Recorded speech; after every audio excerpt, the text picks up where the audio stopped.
வணக்கம் மக்களே, நீங்கள் பார்த்து கேட்குறது மொக்க கம்பெனி. அங்கே ஹோஸ்ட் டெட்புல் அண்ட் வூல்வரின் இப்போதைக்கு தியேட்டர் ரனோட எண்டை நெருங்கிட்டு இருக்கு. இன்னும் ஒரு 1 to 2 weeks ஓடும்னு நினைக்கிறேன். அண்ட் ஹையஸ்ட் கலெக்டட் R-rated மூவியாகவும் மாறி இருக்கு. 1.3 பில்லியன் ரீச் பண்ண நல்லா இருக்கும். அதை செலிப்ரேட் பண்ணுற விதமாக இப்போதைக்கு இந்த படம் சம்மந்தப்பட்ட நிறைய ஆல்டர்னேட் எண்டிங்ஸ் கான்செப்ட் ஆட்டுன்னு சொல்லி பார்த்தீங்கன்னா ஏகப்பட்ட விஷயங்கள் இப்போதைக்கு ஆன்லைனில் ரிலீஸ் பண்ணப்பட்டு இருக்கேன். நம்ம அயன்மேன் கேமியாவே டெட்புல் அண்ட் வூல்வரின்ல இருக்க வேண்டியதா இப்போதைக்கு ரைட்டர்ஸ் வந்து பார்த்தீங்கன்னா மென்ஷன் பண்ணியிருக்காங்க. எந்த சீன் அது வர மாதிரி செட் பண்ணியிருந்தாங்க, எதுக்கு ஆடிச்சு ரிட்டர்ன் ஆகல, அண்ட் ஃபைனல் ஃபைட் சீக்வன்ஸை என்ன மாதிரி மாற்றிருக்காங்கன்னு மொத்தமாக பார்த்துலாமா? ஃபர்ஸ்ட் இந்த படத்துலேருந்து டெலிட் பண்ணப்பட்ட டெட்புல் வூல்வரின் வேரியன்ஸை பற்றி பார்த்தோம். அதுதான் இப்போதைக்கு நிறைய இடங்களை பற்றி நான் லீக் ஆகிட்டு இருக்கேன். ஸோ அந்த வகையில் வூல்வரின் வேரியன்ஸ் மொத்தம் ஒரு 10 பேர் கிட்ட தான் அப்பியர் ஆகியிருந்தாங்க. அதை தாண்டி இன்னும் நிறைய பேர் வர வேண்டியது. முக்கியமாக கோல்டு வார் வூல்வரின், அதாவது கேப்டன் அமெரிக்கா ஃபர்ஸ்ட் அவெஞ்சர் அந்த டைம் லைனில் செட் பண்ணப்பட்ட ஒரு வூல்வரின் ஆக்சுவலாக அப்பியர் ஆக வேண்டியதான். கையில் கன்னோட அவருடைய இந்த வூல்வரின் கிளாஸை பாருங்க, ஹுக் மாதிரி இருக்கு. ஸோ ஒரு வித்தியாசமான லுக்கில் இந்த வூல்வரினை பார்த்தீங்கன்னா செட் பண்ணி வச்சிருக்காங்க. இவர் நார்மல் சோல்ஜராக நிஜமான மியூட்டன்டான்னு சுத்தமாக ஐடியாவில், பட் அவருக்கு கிளாஸுக்கு பதிலாக ஹுக் இருக்க மாதிரி காமிச்சிருக்காங்க. அண்ட் நார்மலாக ஒரு மாசான லுக்லையுமே பார்த்தீங்கன்னா நம்ம லோகன் ஹியூ ஜாக்மன் தான் நடிக்கிற மாதிரியும் பிளான் பண்ணி வச்சிருக்காங்க. ஸோ இந்த வூல்வரினை ஏன் டெலீட் பண்ணாங்கன்னு தெரியல, பட் இந்த மாதிரி ஒரு வூல்வரின் அப்பியர் ஆக வேண்டியது. அதே மாதிரி ஃபேன்ஸ் ரொம்ப நாளாக ஸ்பெகுலேட் பண்ணிட்டு இருந்த வூல்வரின் பூலுமே அப்பியர் ஆக வேண்டியதான். ஸோ அந்த படத்தோட ஃபைனல் ஃபைட்டில் நீங்கள் பார்த்தீங்கன்னா 100கணக்கான டெட்புல் வேரியன்ஸ் அப்பியர் ஆகியிருப்பாங்க. அதில் முக்கியமாக வூல்வரின் பூல் வர வேண்டியதாக ஒரு பிளான் இருந்திருக்கு. இதுக்கான லீக் வந்து பார்த்தீங்கன்னா படத்துக்கு முன்னாடியே கிடைச்சிருந்துச்சு. கண்டிப்பாக அந்த படத்தில் வூல்வரின் பூல் இருப்பாங்கன்னு.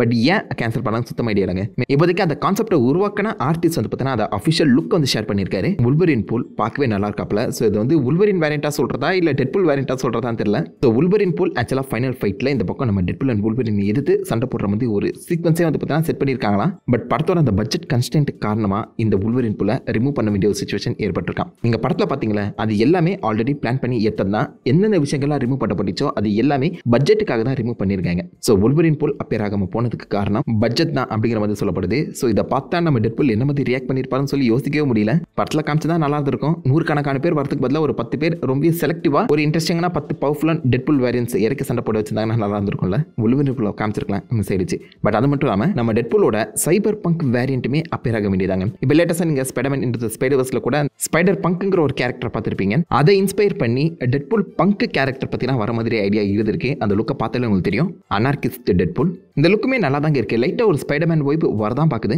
ஆனால் இந்த லுக்குமே நல்லா தான் இருக்கு. இவருக்குமே ஸ்பைடர் பவர்ஸ் இருக்க பற்றி காமிச்சு தானே நல்லா இருந்திருக்கும். பட் எனிவேஸ் இது வந்து ஸ்பைடர்வர்ஸில் காமிச்சிருக்க அந்த சமயத்தில் ஆப்வியஸாக கொண்டு வர முடியாது. ரைட்ஸ் பிரச்சனை ஒரு பக்கம் இருந்தாலும் இந்த லுக் கொண்டு வரதும் கஷ்டம் தான். அதுக்கும் பட்ஜெட் அதிகமாக செலவாகிற அந்த சமயத்தில் அதை கேன்சல் பண்ணியிருக்காங்களா. அது மட்டும் இல்லாமல் இந்த படத்தில் நம்ம கிட்புல் வந்தாங்களே, கிட்புல் கையில் கன்னுக்கு பதிலாக லைட் சேபர் தான் கொடுக்குறதா பிளானாக இருந்திருக்கு. ஸோ காமிக்லேயுமே நீங்கள் ஆக்சுவலாக பார்த்தீங்கன்னா கிட்புல் கையில் லைட் சேபர்ஸ் தான் இருக்கும், ஸ்டார் வார்ஸ் லைட் சேபர்ஸ். பட் அந்த லைட் சேபர்ஸாக ஆப்வியஸாக அனிமேட் பண்ணி கூட்டு வரது ரொம்ப கஷ்டம். ப்ராக்டிக்கலாகவே இந்த பக்கம் கிட்பூலோட அந்த ட்ரெஸ் காஸ்டியூம் எல்லாத்தையுமே உருவாக்கியிருக்க அந்த சமயத்தில் தேவையில்லாமல் லைட் சேபர் VFXக்கு ஸ்பெண்ட் பண்ண வேணாங்கிற தாட்டில் தான் கையில் கன்று கொடுத்து விட்டாங்களாம். ஸோ டெக்னிக்கலாக அந்த படத்தில் அந்த கிட்பூல் கையில் லைட் சேபர் தான் இருந்திருக்கணும், மிஸ் ஆயிடுச்சு. அதை தொடர்ந்து ஒரிஜினல் படத்தோட எண்டிங்கில் நீங்கள் பார்த்தீங்கன்னா அந்த முழு ஃபைட்டுமே கிட்டத்தட்ட ஒரு சிட்டி பிளாக்குள்ளே தான் நடக்கிற மாதிரி காமிச்சிருப்பாங்க. பட் உண்மையான ஐடியா படி இந்த மொத்த வூல்வரின் வெர்சஸ் டெட்புல் ஃபைட்டுங்கிறது பார்த்தீங்கன்னா வாய்டில் தான் நடக்கிற மாதிரி பிளான் பண்ணியிருக்காங்க. அண்ட் 2 பேர் மட்டும் அந்த டெட்புல் காப்ஸை எதிர்த்து சண்டை போட போகிறதுல அங்கே இருக்க ரெசிஸ்டன்ஸ் டீமுமே இன்வால்வ் ஆகி சண்டை போடுற மாதிரி அந்த டிசைனே போடப்பட்டிருக்கு. அதுக்கான கான்செப்ட் ஆர்ட் பார்த்தீங்கன்னா ரிலீஸ் ஆயிருக்கு. இல்லை பார்த்தாலும் உங்களுக்கு தெரிஞ்சிருக்கும். ஏகப்பட்ட அந்த வூல்வரின் வேரியன்ஸை எதிர்த்து நம்ம டெட்புல் வூல்வரின் மட்டும் இல்லாமல் அவங்களுடைய அந்த ரெசிஸ்டன்ஸ் டீமுமே சண்டை போட்டுட்டு இருக்காங்க. இல்லை ஸ்பெஷலாக 2-3 கேரக்டர்ஸ் எக்ஸ்ட்ரா கேரக்டர்ஸ் உங்களால் நோட் பண்ண முடியும்னு நினைக்கிறேன். டேர்டெவில் இன்ஸ்டன்ட்டாக கண்டுபிடிச்சிருப்பீங்க. ஸோ டெக்னிக்கலாக பார்க்கும்போது இந்த படத்தில் நம்ம பென் அஃப்லெக் டேர்டெவில் வர வேண்டியது, கூடவே எலக்ட்ராவும் அப்பியர் ஆக வேண்டியது. எலக்ட்ராவை காமிச்சிருப்பாங்க. டெட்புல் அண்ட் வூல்வரின் ஷூட்டிங் அப்போவே பென் அஃப்லெக் அந்த ஸ்பாட்டுக்கு போன மாதிரி சில இடங்களில் நீங்களே கேள்விப்பட்டிருப்பீங்க. நானும் கண்டிப்பாக இந்த படத்தில் நம்ம பென் அஃப்லெக் டேர்டெவில் வந்துருவார் தான் நினச்சேன். பட் பாசிபிளி அதுவுமே பட்ஜெட் கன்ஸ்டன்ட்டால் ஒதுக்கப்பட்டிருக்கலாம். அண்ட் ரியல் லைஃப்பில் இந்த பக்கம் ஜெனிஃபர் கார்ட்னருக்கும் பென் அஃப்லெக்குக்கும் பார்த்தீங்கன்னா ஏதோ ஒரு சண்டையாங்க, டைவர்ஸ் குடும்ப பிரச்சனை. ஸோ அந்த காரணமாகவும் பென் அஃப்லெக் வர முடியாமல் போயிடுச்சு. பென் அஃப்லெக்கை தாண்டி பின்னாடி நீங்கள் பாருங்க, நம்ம கோஸ்ட் ரைடர் நிற்கிறப்பல. ஸோ நிக்கலஸ் கேஜ் கோஸ்ட் ரைடருமே இந்த படத்தில் வர வேண்டியதான். பட் அவருக்குமே எக்ஸ்ட்ரா செலவாகுங்க VFX. அந்த மனுஷன் முழுசாவே VFX தான். தலை பைக்குன்னு சொல்லி எல்லாமே எரிஞ்சிட்டு இருக்க அந்த கேரக்டரை அப்படியே VFXல கொண்டு வரது ரொம்ப கஷ்டம். அதிகமாக செலவாகுங்கிற தாட்டில் தான் கோஸ்ட் ரைடருமே வேணாம்னு சொல்லிட்டாங்களாம். ஸோ ஒரிஜினல் கான்செப்ட் படி பார்க்கும்போது இந்த டேர்டெவில் அண்ட் கோஸ்ட் ரைடர் இந்த ரெசிஸ்டன்ஸ் டீமில் இருக்க வேண்டியது. பென் அஃப்லெக் குடும்ப பிரச்சனை, அந்த பக்கம் VFX பிரச்சனை, இதை சரி செய்யறதுக்காக தான் இவங்க 2 பேருமே ரீப்ளேஸ் பண்ணுறதுக்காக X-23 அண்ட் கேம்பிட்டை கூட்டு வந்திருக்காங்க. மற்றபடி பிளேடு, எலக்ட்ரா, ஜானி ஸ்டாம் சொல்லி இவங்க எல்லாருமே ஒரிஜினல் பிளான்லேயே இருந்திருக்காங்க. ஒரிஜினல் எண்டிங் ஃபைட்டில் இந்த ரெசிஸ்டன்ஸ் டீம் ஒன்றா சேர்ந்து தான் டெட்புல் காப்ஸ் சண்டை போடுற மாதிரி பிளான் பண்ணப்பட்டிருக்கு. அண்ட் இது எல்லா ஃபைட்டுமே வாய்டில் தான் நடக்க வேண்டியது. அண்ட் நார்மலாக நம்ம பார்த்த அந்த டெட்புல் காப்ஸோட எக்ஸ்ட்ராவும் நிறைய பேர் பார்த்தீங்கன்னா உள்ள இருக்காங்க. முக்கியமாக இந்த ஓரத்தில் நீங்கள் பார்த்தீங்கன்னா ரெக்ஸ்பூல் இருக்காப்புல, அதாவது டெட்புல் டைனோசர். அதை காமிச்சிருந்தாங்கன்னா செம்ம ஃபன்னாக இருந்திருக்கும். பட் அதை எப்படி டிஃபீட் பண்ணுவாங்க, கஷ்டம் இல்லை. அண்ட் ஆப்வியஸாக விஎஃப்எக்ஸ் செலவுங்கிறத நீங்கள் பார்க்கணும். அதே மாதிரி இந்த கேரக்டர் இவர் காமிக்கில் சாம்பியன் ஆஃப் யூனிவர்ஸ்னு சொல்லி வந்த அந்த கேரக்டர் தான். ஸோ அவரை டெட்புல் வேஷத்தில் வந்து பார்த்தீங்கன்னா அப்பியராக வச்சிருக்காங்க. ஸோ டெட்புல் காப்ஸ்லையுமே ஒரு கட்டத்தில் இவர் ஆக்சுவலாக அந்த டெட்புல் ஃபார்மில் வந்து சுற்றிட்டு இருப்பாரு. இவர் வேட் வில்சன் கிடையாது, இவர் சாம்பியன் ஆஃப் யூனிவர்ஸ்னு சொல்ல போகிற இன்னொரு கேரக்டர், செம்ம பவர்ஃபுல்லான ஒரு கேரக்டர். ஸோ அவரை வந்து பார்த்தீங்கன்னா டெட்புல் காப்ஸில் ஒன் ஆஃப் த மெம்பராக இறக்க பிளான் பண்ணிட்டு இருக்காங்க. ஃபைனல் ஃபைட்லையுமே பார்த்தீங்கன்னா இன்வால்வ் ஆகியிருக்காங்க, மிஸ் ஆகிருக்கு. அண்ட் நிஜமாலே ஸ்டார் வார்ஸ் யூனிவர்ஸ்லேருந்து வந்து ஒரு டெட்புலையுமே பார்த்தீங்கன்னா இறக்கியிருக்காங்க போல. பின்னாடி நீங்கள் பார்த்தீங்கன்னா ஒருத்தர் கையில் லைட் சேபர் இருக்கு. ஸோ ஜெடை டெட்புலாக இருக்கலாம்னு நினைக்கிறேன். So Star Wars and Deadpool cross ஓவருங்கிற ஒரு விஷயம் பார்த்தீங்கன்னா நடக்க வேண்டியது. அகைன் நான் முன்னாடியே சொன்ன மாதிரி அந்த லைட் சேபர்ஸ்க்கான விஎஃப்எக்ஸ் செலவுங்கிறது அதிகம், அதனாலேயே கேன்சல் பண்ணியிருப்பாங்க போலங்க, பாவம்ல. அதே மாதிரி இந்த ஃபைட்டில் நம்ம ஜானி ஸ்டாமுமே இருக்க வேண்டியது. கிறிஸ் இவான்ஸ் ஃபைனல் படம் எண்டு வரைக்குமே பார்த்தீங்கன்னா ஜானி ஸ்டாமும் சுத்த வேண்டியதான். படத்தோட மிட் போர்ஷன்லேயே ஆக்சுவலாக டெட்புல் கலாச்சிருப்பாரு. படத்தோட முக்காவாசி பட்ஜெட்டை இவனே எடுத்துட்டாப்பான்னு. ஏன்னா ஜானி ஸ்டாமுமே கிட்டத்தட்ட முழு விஎஃப்எக்ஸ் கேரக்டர் தான். அதனால கொஞ்ச நேரத்துக்கு மட்டும் ஹியூமன் டச் ஃபார்ம்ல வந்து காமிச்சிருப்பாங்க. பட் ஃபைனல் ஃபைட்டில் அவருமே இன்வால்வ் ஆக வேண்டியது. பட் தேவையில்லாமல் ஓவராக பேசி வாய் விட்டு வாங்கி கட்டிக்கிட்டாங்க, என்ன பண்ணுறது. ஸோ இந்த படத்தோட பிகினிங், இந்த படம் ஆரம்பிக்கும் போதே 200 மில்லியன் தான் ஆக்சுவலாக முழு பட்ஜெட்டாகவே வச்சு ஆரம்பிச்சிருக்காங்க. இதை தாண்டி போகக்கூடாதுங்கிற தாட்டில் தான் நிறைய இடங்களில் விஎஃப்எக்ஸ் கட் ஷாட்டுங்கிறது நடந்திருக்கு. அது உண்மையிலே நல்ல விஷயம் சொல்லலாம். ஏன்னா படத்தை அது கொஞ்சம் கிரவுண்டடாக மாற்றிச்சு. இவங்களுடைய அந்த கான்செப்டில் வச்சு பார்க்கும்போது ரொம்ப ஃபேண்டசிக்கலாக தான் இவங்க வந்து போயிருக்காங்க. ஐ மீன் இருக்கிறது எல்லாத்தையுமே அள்ளி போடுங்கடா அப்படின்னு சொல்லி வேற மாதிரி ஒரு சம்பவத்தை தான் இவங்க பிளான் பண்ணி வச்சுருந்துருக்காங்க. ஸோ விஎஃப்எக்ஸுங்கிறது தான் இவங்களுடைய அவுட்கமை கட் ஷாட் பண்ணியிருக்கேன். அதை நல்ல விஷயமாகவும் கன்சிடர் பண்ணிக்கலாம். அதே மாதிரி இந்த அளவுக்கு எக்ஸ்ட்ராவாகவும் அவங்க யோசிச்சிருக்காங்க, இதெல்லாம் பார்க்க முடியாமல் போயிடுச்சே அப்படிங்கிற மாதிரி ஒரு வருத்தமும் இருக்குதாங்க செய்யுது. உங்களுக்கு எப்படி அது ஃபீல் ஆகுதுன்னு சொல்லி மறக்க வைக்கலாம் பண்ணுங்க. இந்த அளவுக்கு ஒரு பிரம்மாண்டமான ஆக்ஷன் சீக்வன்ஸ் தான் நீங்கள் படத்தில் பார்த்துருக்க வேண்டியது. பட் விஎஃப்எக்ஸ் கன்ஸ்டன்ட்னால அது குட்டி ஆயிடுச்சு. அதை தொடர்ந்து சில டெலிட்டட் சீனை பற்றியும் பேசியிருக்காங்க. முக்கியமாக இப்போ லேட்டஸ்டாக ரைன் ரெனால்ட்ஸ் அவருடைய இன்ஸ்டாகிராமில் இந்த பிக்சர்ஸ்லாம் வந்து ஷேர் பண்ணியிருக்காரு. அதில் படத்தோட எண்டில் பீட்டர் பூல் வந்து பார்த்தீங்கன்னா ஹண்டர் B-15 கூட ஒரு லவ் ரிலேஷன்ஷிப்பில் போகிற மாதிரி ஒரு சின்ன அடித்தளத்தை போட்டிருப்பாங்க. அதை தொடர்ந்து அவர் ஆக்சுவலாக டிவிஏக்குள்ளேயுமே போயிருக்கார் போலங்க. ஸோ டிவிஏக்குள்ள நம்ம ரைன் ரெனால்ட்ஸ் அந்த வேட் வில்சனை ரீப்ளேஸ் பண்ணுற மாதிரி பீட்டர் போல உள்ள கூட்டு வந்திருக்காங்க நம்புறேன். ஏன்னா ஒரிஜினலாக பார்க்கும்போது பேராடாக்ஸ் அந்த டிவிஏக்குள்ள ஒரு டெட்புல் ஹையர் பண்ணுறதுக்காக தான் பிளான் பண்ணிட்டு இருந்தாரு. அந்த இடத்துல பீட்டர் பூல் பார்த்தீங்கன்னா டிவிஏக்குள்ள ஜாயின் பண்ணியிருப்பாருன்னு தோணுது.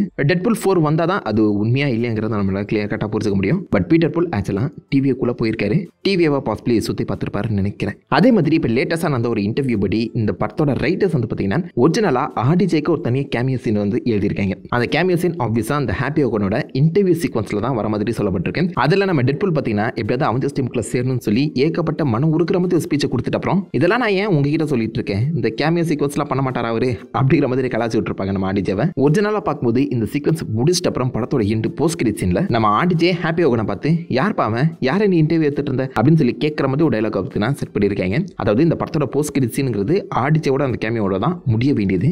ஆர்டிஜேயுமே ஆக்சுவலாக இந்த ஸ்கிரிப்டை படிச்சு பார்த்துருக்காராம். அதுக்கப்புறம் தான் நான் இப்போ டாக்டர் டூமா கேஸ் பண்ணப்பட்டிருக்கேன், திரும்பவும் அயன்மேனா அப்பேரானா அது சரியா இருக்காது, அது ஒரு கான்ட்ரடிக்ஷனாக ஃபீல் ஆகும். டாக்டர் டூமோட அந்த கேஸ்டிங் அது ஓவர் ஷேடோ பண்ணுற மாதிரி ஆகிடும். ஸோ நான் இங்கே புது கேஸ்டிங் போயிருக்க அந்த காரணத்தினால என்னால் அந்த கேமியோவில் அப்பேர் ஆக முடியாதுன்னு சொல்லி அவரே கேன்சல் பண்ணிட்டாராம். புரியுது, ஆப்வியஸாக ஒரு புது கேஸ்டிங் வந்திருக்காங்க. புது கேரக்டராக ரிட்டர்ன் ஆகும்போது பழைய கேரக்டர் ப்ளே பண்ணால் கண்டிப்பாக கன்ஃபியூஷன் வரதான் செய்யும். பட் ஜென்ரல் ஆடியன்ஸ் இது வந்து பெருசாக கண்டிப்பாக மாட்டாங்க, நம்ம ஃபன்னாக தான் பார்த்துருப்பாங்க. அண்ட் மார்வல் ஃபேன்ஸுக்கு இது தெளிவாக புரிஞ்சிருக்கும். ஏன்னா இந்த டைம்ல இருக்கிறது 2018 ஸ்னாப்புக்கு முன்னாடி என்கேம் சீக்வன்ஸில் இந்த சமயத்தில் நடக்கவே இல்லை. ஸோ விச் மீன்ஸ் நம்ம அயன்மேன் அந்த சமயத்தில் உயிரோட தான் இருந்திருப்பாரு. மார்வல் ஃபேன்ஸ் கண்டிப்பாக டைம்ல ஃபாலோ பண்ணியிருப்பாங்க. அவங்களுக்கு இது ஒரு பெரிய பிரச்சனையாக தெரிஞ்சிருக்காது. நம்ம ஃபன்னான ஒரு கேமியோ சீக்வன்ஸாக தான் ஃபீல் ஆகிருக்கும். அதே மாதிரி ஜென்ரல் ஆடியன்ஸுமே என்ஜாய் பண்ணியிருப்பாங்க. பட் ஆர்டிஜே வந்து அந்த மாதிரி ஃபீல் பண்ண அந்த காரணத்தினால தான் டெக்னிக்கலாக அவருடைய கேமியோ சீக்வன்ஸுங்கிறது இந்த படத்தில் இல்லாமல் போயிடுச்சு. இல்லைனா ஒரு குட்டி கேமியோ ஆர்டிஜே வர வேண்டியதுங்க. படத்தோட எண்டில் யோசிச்சு பார்க்க போஸ்ட் கிரெடிட் சீன் அயன்மேனோட முடிஞ்சிருக்கும், மிஸ் ஆயிடுச்சு. அதே மாதிரி இந்த படத்தில் நம்ம ஸ்டாம் இருக்காங்களே அந்த ஹேலிபெரி கேரக்டருமே அப்பேர் ஆக முடியுது. இப்போ லேட்டஸ்டான அந்த ஒரு இன்டர்வியூவில் என்னை யாருமே வந்து கேட்கலப்பா, என்னை யாருமே இந்த மாதிரி ஹேலிபெரி ஸ்டாமாக வரீங்களா அப்படின்னு சொல்லி கேட்காத சமயத்தில் என்னால் அந்த படத்தில் நடிக்க முடியல அப்படிங்கிற மாதிரி சொல்லியிருக்காங்களா. வெல் ஒரு கட்டத்தில் ஆக்சுவலாக நம்ம ஹேலிபெரிக்கும் வெஸ்லி ஸ்னேப்ஸ் அதாவது அந்த பிளேட் கேரக்டருக்குமே பார்த்தீங்கன்னா ஒரு சின்ன வாய்க்கா சண்டைங்கிறது நடந்திருக்கேன். பிளேட் கேரக்டர் இந்த படத்தோட ஒரு முக்கியமான கேரக்டர் தான் அவங்க போர்ட்ரேட் பண்ணியிருக்காங்க. நம்ம முன்னாடி காமிச்ச அந்த ஆல்டர்னேட் ஃபைட்டிங் சீக்வன்ஸ்லேயுமே பிளேடுக்கு ஒரு முக்கியத்துவம் கொடுக்கப்பட்டிருக்கு. அந்த காரணத்தினால பிளேட் இந்த படத்தில் இருக்கும்போது ஹேலிபெரி ஸ்டாம் கூட்டிகிட்டு வரது கஷ்டம் தெரிஞ்சு தான் Ryan Reynolds possibly Storm character இந்த படத்தில் வந்து தூக்கியிருக்கணும் நம்புறேன். ஏன்னா Ryan Reynolds one of the ரைட்டராக தான் எழுதியிருக்காரு. அண்ட் கண்டிப்பாக வெஸ்லி ஸ்னேப்ஸுக்கு ஒரு மிகப்பெரிய சென்ட் ஆஃப் கொடுக்கணும்னு சொல்லி தான் இந்த படத்தை அவர் கொண்டு வரவும் செஞ்சிருக்காரு. ஸோ அப்படி பார்க்கும்போது பழைய பிரச்சனைகளை வச்சு செட்டுக்குள்ள சங்கடத்தை ஏற்படுத்த வேணாம் தாட்டில் கூட பாசிபிளி இது வந்து கடந்து வந்திருக்கலாம். ஸோ அதனால் ஸ்டாம் மாதிரியான நல்ல பவர்ஃபுல் எக்ஸ்மென் கேமியோஸும் இந்த படத்தில் இல்லாமல் போயிடுச்சு. சைக்ளாப்ஸ் ஜீன் கிரேலாம் வர மாதிரி சொல்லிட்டு இருந்தாங்க. பட் அகெயின் அந்த கேரக்டர்ஸ்க்குண்டான விஎஃப்எக்ஸ் செலவுங்கிறது அதிகம். விஎஃப்எக்ஸ் அண்ட் ப்ரொடக்ஷன் பட்ஜெட்டையுமே கணக்கில் கொண்டு தான் ஏகப்பட்ட கேமியோஸ் அண்ட் ஏகப்பட்ட டெட்புல் வேரியன்ஸுமே இல்லாமல் பண்ணியிருக்காங்க. Which is understandable. எப்படி பார்த்தாலும் படத்தோட ஃபைனல் அவுட்புட்டுங்கிறது உண்மையிலேயே செம்ம சாட்டிஸ்ஃபைங்கான செம்ம ஃபன்னான அவுட்புட்டாக தான் இருந்த சமயத்தில் இதெல்லாம் நம்ம பெருசாக கண்டுக்க தேவையில்லைன்னு நினைக்கிறேன். எனக்கு ஒரு வருத்தம் உல்வரின் போல கண்ணில் காமிச்சிருக்கலாம், அவ்வளோதான். மற்றபடி ஐம் ஹாப்பி எனர்ஜி. படத்தில் 2-3 இன்ட்ரெஸ்டிங்கான டெட்புல் டெலிட்டட் சீனுமே இருக்க மாதிரி இப்போதைக்கு ஷான் லெவி கன்ஃபார்ம் பண்ணியிருக்காரு. ஸோ படம் ப்ளூரேல வரட்டும், அதுக்கப்புறம் அந்த டெலிட்டட் சீன் எல்லாத்தையுமே முழுசாக அப்டேட் பண்ணிடுவோம். இப்போ நான் சொன்ன விஷயங்களை படத்தில் எந்தெந்த சீக்வன்ஸ்லாம் இருந்தது தான் நல்லா இருக்கும் சொல்லி நீங்கள் நினைக்கிறீங்கன்னு மறக்காம அதுக்கு காம் பண்ணிட்டு அந்த லைக் பண்ணி தட்டி விடுங்க. நான் உங்களை நல்ல ஒரு ஆசமான டெலிவரி பெற்று இருந்திருக்கோம். Have fun guys. வட்டா